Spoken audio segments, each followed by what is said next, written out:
It's time to flaunt your inner designer because we're about to learn some CSS. To start off, I want to show you this website. If you look at it, well, it's quite pretty. Look at that. That's really nice. Now, hopefully, in the future, we can create something like this. But I want to show you what this website will look like without CSS. Here it is. Pretty impressive, right? With just CSS, you'll be able to create something like this. So let's get started, shall we? I've created here for us a simple website. Nothing that we haven't seen before. You can see that I have created semantic tags with header, nav, an unordered list that has some links, a P2 and a P tag that's wrapped in another semantic tag called section. Okay, so again, nothing crazy. If I go to the About page, it's the exact same thing except for the About LI doesn't have an anchor tag. And then same with login. Okay, so let's talk about CSS.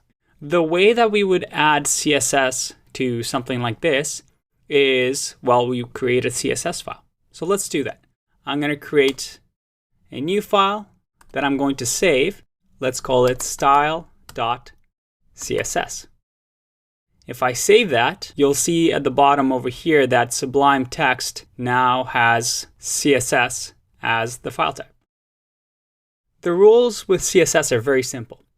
We essentially have a selector, and then we have these squiggly brackets, and within it, we put our property, semicolon, and then value. And then we have this special character as well at the end. And that is pretty much CSS. You know this, you can write CSS. Just like HTML, just a couple of syntactic rules, and once you get used to it, it's very, very simple. But obviously, this doesn't really mean anything, so let's write actual code here. I'm going to comment that out by, again, doing // in Sublime Text. You can see that the commenting is different than in HTML. And let's say that we want to make this home text red. The way we would do it is we want to select what's called the selector. So here we want to say that the H2, we want that to be red. So all I would say is H2, curly brackets, and then within here I want to say the property. I want to change the color to the value that is red. So if I save that and refresh, well, nothing happens. And that's obvious, right? Because how does this file know that this file exists? We have to link it somehow. And we do that in the head. And we haven't talked too much about the head tag element in the HTML section. But by now, you can probably tell that head just contains information about what the page needs. Maybe not the stuff that we see on a web page other than the title, but meta tags and information that we need for the website. Okay, so in here, we can actually link to this style sheet that we call style.css with a link tag. And this link tag allows us to link this HTML file to something else. And again, Sublime Text has something very useful here. If I hit tab, look at that. It autofills it for me. These are the standard attributes that you'll see to link to CSS. So you just have to get used to it and eventually it'll become second nature. So we have rel here, which is the added attribute for relation. It just specifies what relationship this link will have. And we have the default style sheet. And then for the type, this is the media type. We want to say that it's a text CSS file. We're essentially telling HTML, hey, just a heads up, we're linking to a CSS file here. And in the href, this should be familiar. We're going to link to style.css. So if I type in style.css and save, let's refresh, turns red. And just to let you know that index.html is in the same folder as style.css. We can check it over here. If I click on exercise, you see that, yep, I have style.css with index.html. Perfect. Okay, now what if we also want to make the paragraph over here the type of color as well? Well, again, we would do the selector, and then we'll do color, and let's do pink. I save, refresh, and it's pink. Hopefully you can see that. You also see here that Sublime Text does some really nice coloring for us. So if I, for example, I put a property that doesn't exist, like a misspelled color, well, you see that it doesn't highlight it properly with the blue color, and you know that you've made a mistake. Again, another great feature of Sublime Text. So CSS, what does it actually stand for? Well, it stands for Cascading Style Sheets. And style sheets, that makes sense that, we're creating style sheets, but what does cascading mean? Cascading means that it always takes the selector that is at the end. And that's simplified terms, but I want to demonstrate for you what that means. So let's say at the bottom over here, I do this again. Paragraph, I want color to be green. Well, if I save this, what do you think will happen? Let's refresh and see. It turns green. And why is that? Well, because it's cascading. It's saying, okay, I'll set H2 to red. Okay, I'll set paragraph to pink. And then it says, okay, I'll set P to green. So you can see here, as it trickles down and cascades, it takes the last input that it receives for a specific selector. We'll get more into the cascading effects of CSS in a later video, but I want you to understand the basic concept around it. Okay, I also wanted to show you something cool that you can do with Chrome. And we did this in the first couple of video series, but now you'll actually understand what it means. So again, View, Developer Tools. And from now on, I'll be using this shortcut to open it, and you'll be able to do it as well. And if you remember, we have our Style tab. And if we click on the Style tab, we have the HTML on the left, styles over here, and nothing for the styles. But if I now go into my home and I click on that, it'll show you color red. So Google Chrome allows us to see our CSS styles. So I can even add stuff here, and I could say background color, and let's do black. Look at that. So this is a really good way to play with your website and add colors. You can check and uncheck here. And also, if you see something on a website that you really, really like, you can go to that element. Let's try it off here. Let's go to waitbutwhy.com. And let's say that we really, really want to know how this was made. We can right-click, do inspect. It'll take us exactly to that element, and then we can see here some of the properties, the CSS properties that they've used.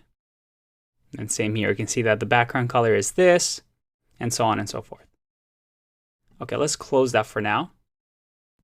The last thing I want to leave you with is, let's close this. What if I also want the About page to have styles?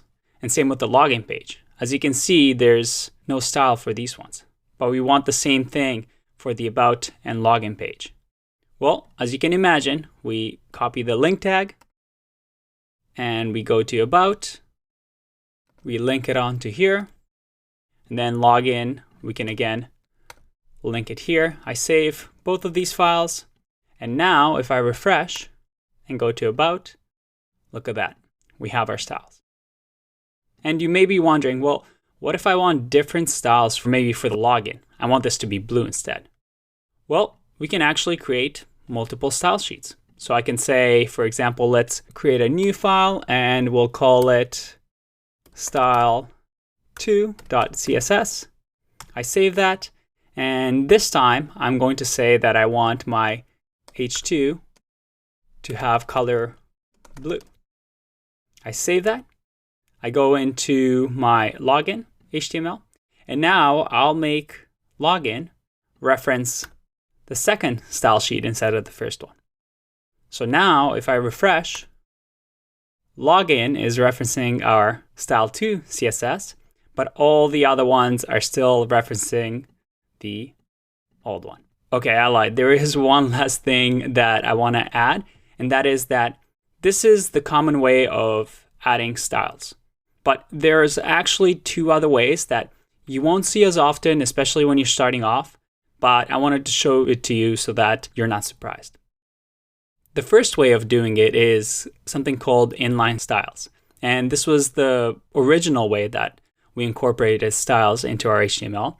And that is by specifying within the element, let's go with header over here. We want to say style, so it has a style attribute. And then within here, we can do background color. Let's do green and refresh. And we're at the about page right now. We changed that for index.html. So let's go over here and look at that. We have the green background. And if you want to add more, again, we do color red. Let's save and refresh. And look at that. The header has the color red. And you'll see here that these ones are still purple. Well, because they are link tags and they have the default linking. Okay, so that's one way. And third and last way is in the head, you can actually create style tags. And then within these style tags, you can enter CSS. So if you just refresh here, so we have a fresh, clean slate, I can now say, let's do li this time. So all the lists, I want the lists to have background color of purple. So if I now save this and refresh, everything is purple, and that looks pretty yucky. We can keep adding stuff on here, and I can say color white, save, refresh, and it changed the color to white. Now you may be wondering, why don't we just do it like this? This seems a lot simpler than linking to another CSS file. Well, the reason is that for this website, everything is fairly small. It's just a couple lines of CSS, but you can imagine with websites, as they get bigger and bigger, you'll have hundreds and hundreds of lines of CSS, and having one massive file will be very, very challenging to maintain. You can also think of it as if you were working on an HTML and you also had a team of designers that were working on a CSS file. You want to have a separation where you have some team members working on the CSS and then some team members working on the HTML. And that is a concept called separation of concerns. And it's a fancy way of saying that everybody just worry about what they're good at. So HTML, just worry about text, and CSS, just worry about styles. This phrase, separation of concerns, is something that we'll encounter throughout later videos when we get into JavaScript and React. And it's a very, very important concept in web development and computer science in general. So we will get back to that. It'll be a phrase that will keep coming up. So for now, let's delete this.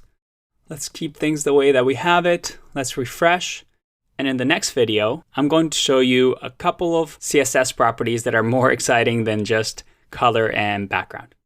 I'll see you in that one. Bye-bye.